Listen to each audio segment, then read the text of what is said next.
Hello everyone, मैं हूं अंबुज। आप देख रहे हैं गिकी अंबुज। दोस्तों, इस वीडियो में बात करूंगा गेमिंग लैपटॉप्स और एडिटिंग लैपटॉप्स के बारे में। अगर आप परचेज करने के बारे में सोच रहे हैं तो ये वीडियो आपके लिए है। मैंने वेबसाइट पे कुछ गेमिंग लैपटॉप्स और एडिटिंग लैपटॉप्स का मेंशन करके रखा हुआ है।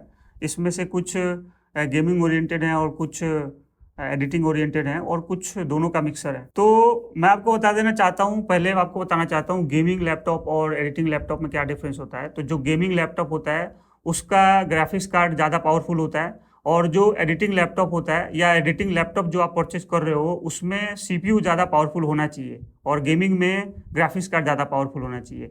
अगर आप दोनों को, आप हो सकता है कि गेमिंग भी करना चाहो और एडिटिंग भी करना चाहो, तो आपका जो ग्राफिक्स कार्ड भी पावरफुल होना चाहिए और प्रोसेसर भी पावरफुल होना चाहिए, सीपीयू भी पावरफुल होना चाहिए। तभी दोनों का मिक्सर बनेगा, तभी आप दोनों काम कर पाओगे। ज़्यादातर लैपटॉप्स ऐसे हैं जिनमें ग्राफिक्स कार्ड भी अच्छा है और सीपीयू भी अच्छा है। मैं आपको बता दूं कि अगर आप लैपटॉप खरीदने के बारे में सोच रहे हैं तो इस वेबसाइट पे एक बार जरूर आना।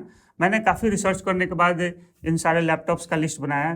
करीब 32 लैपटॉप्स इसमें मेंशन किया हुआ है, और मैंने अमेजोन पे सर्च कराया है, रिव्यू देखे हैं और रिव्यू पढ़े हैं। उसके बाद से कुछ लैपटॉप्स, ज़्यादातर लैपटॉप्स को तो मैंने इंक्लूड नहीं करा है। कुछ लैपटॉप्स ऐसे थे जिनके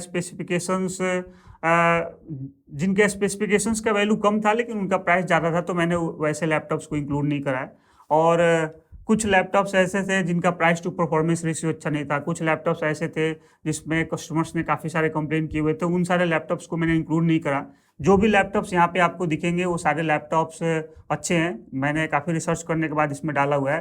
अब जो आप इस लैपटॉप, एक बार वेबसाइट पे आओगे तो आप देखो कि मैंने सारे स्पेसिफिकेशंस को मेंशन नहीं किया हुआ है, कुछ ही स्पेसिफिकेशंस उसको मेंशन किया। और ये जो स्पेसिफिकेशंस हैं ये नेसेसरी हैं। अगर आप लैपटॉप खरीदने के बारे में सोच रहे हो तो आप उसके सीपीयू के बारे में जानना चाहोगे, जीपीयू के बारे में जानना चाहोगे, उसका डिस्प्ले का साइज़ क्या है, फुल एचडी है और फुल एचडी है या नहीं है, और ओलेड डिस्प्ले है नहीं है, तो सारा चीज़ जानना चाहोगे। तो डिस्प्ले के बारे में, रैम और स्टोरेज के बारे में जानना चाहोगे। तो ये जो बेसिक स्पेसिफिकेशंस रिक्वायरमेंट होती है तो उसको मैंने मेंशन किया हुआ है। और बहुत सारे यहाँ पे लैपटॉप्स हैं। यहाँ पे आप देखो कि लेनोवो आइडियापैड गेमिंग 3 है, यहाँ पे लेनोवो आइडियापैड गेमिंग 3 यहाँ पे भी है।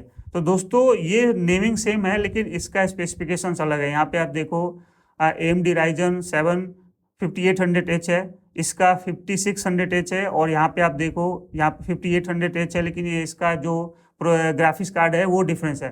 तो सारे जितने भी ऐसे कॉम्बिनेशंस बन सकते थे उन सारे कॉम्बिनेशंस को मैंने इसमें इंक्लूड किया हुआ है।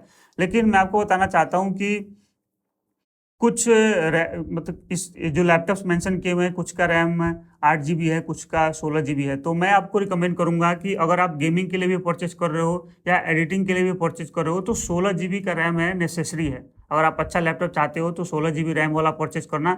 अगर आपको नहीं मिलता है, जैसे मान लो कि आपने ये लेनोवो आइडियापैड गेमिंग 3 परचेज कर लिया, इसमें आपको 8 GB रैम मिल रहा है, तो 8 GB रैम आप एक्स्ट्रा लगा के उसको अपग्रेड कर लेना, तो आपका जो लैपटॉप है अच्छे से परफॉर्म करेगा। जैसे यहाँ पे आपको डिटेल में स्पेसिफिकेशंस पता करना है तो अमेजोन की वेबसाइट पे ले जाता है, और यहाँ से आप उसको और भी डिटेल में स्पेसिफिकेशंस पता कर सकते हैं। तो यहाँ पे देखो कि एक्स्ट्रा इसमें ऑप्शन अवेलेबल है या नहीं है। तो यहाँ पे देखो NVIDIA RTX 3050 के साथ भी इसमें अवेलेबल है और 1650 के साथ भी अवेलेबल है। तो यहाँ पे भी जाके आप चेक कर सकते हैं। अगर आप गेमिंग ओरिएंटेड लैपटॉप परचेज करना चाहते हैं तो ये वाला परचेज करें, 3050 वाला। अगर आप एडिटिंग स्पेसिफिक लैपटॉप परचेज करना चाहते हैं तो आप इसको परचेज कर सकते हैं, क्योंकि सीपीयू दोनों का सेम है। तो रैम की रिक्वायरमेंट पूरी हो गई, आप रैम 16 GB वाला ही परचेज करना है। सब में डेडिकेटेड आपको जीपीयू मिलेगा। कोई भी ऐसा लैपटॉप नहीं है जिसमें मैंने डेडिकेटेड जीपीयू को मेंशन नहीं किया हुआ। सारे लैपटॉप्स में आपको डेडिकेटेड जीपीयू मिलेंगे। तो दोस्तों, बहुत सारे हैं, लिस्ट हैं, अवेलेबल हैं, और मैंने काफ़ी सोच समझ के लिस्ट बनाया है। तो आप एक बार जरूर वेबसाइट पर आकर चेकआउट करना। और ये अभी मैंने जो ये लिस्ट मेंशन किया हुआ है वो सिर्फ एडिटिंग लैपटॉप्स के लिए है और गेमिंग लैपटॉप्स के लिए, और इनका जो प्राइस रेंज है 50,000 से 1 लाख के बीच में है। लेकिन मैं अभी 2 और आर्टिकल को इसमें पोस्ट करने वाला हूँ जिनका एक का जो प्राइस रेंज होगा 1 लाख से ऊपर का होगा। अगर आप बहुत ज़्यादा प्रोफेशनल वर्क करना चाहते हैं जिसमें आपको हायर एंड के लैपटॉप्स की ज़रूरत पड़ सकती है, पीसी की ज़रूरत पड़ सकती है, तो उसके लिए मैं 1 लाख से ऊपर वाले जो भी लैपटॉप्स होंगे वो उसको मेंशन करूंगा, और एक आर्टिकल और पोस्ट करूंगा जिसमें प्राइस रेंज 50,000 से बिलो होगा।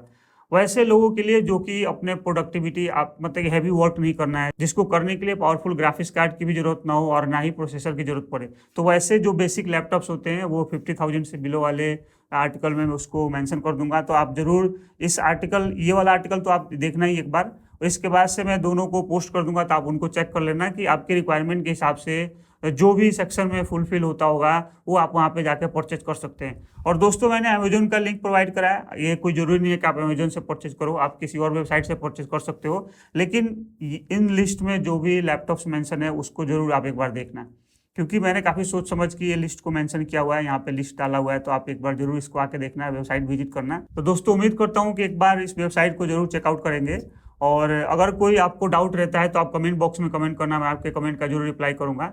अगर ये वीडियो अच्छा लगा तो लाइक करें, शेयर करें, और चैनल पे फर्स्ट टाइम आए तो सब्सक्राइब भी करें। Thanks for watching this and have a nice day.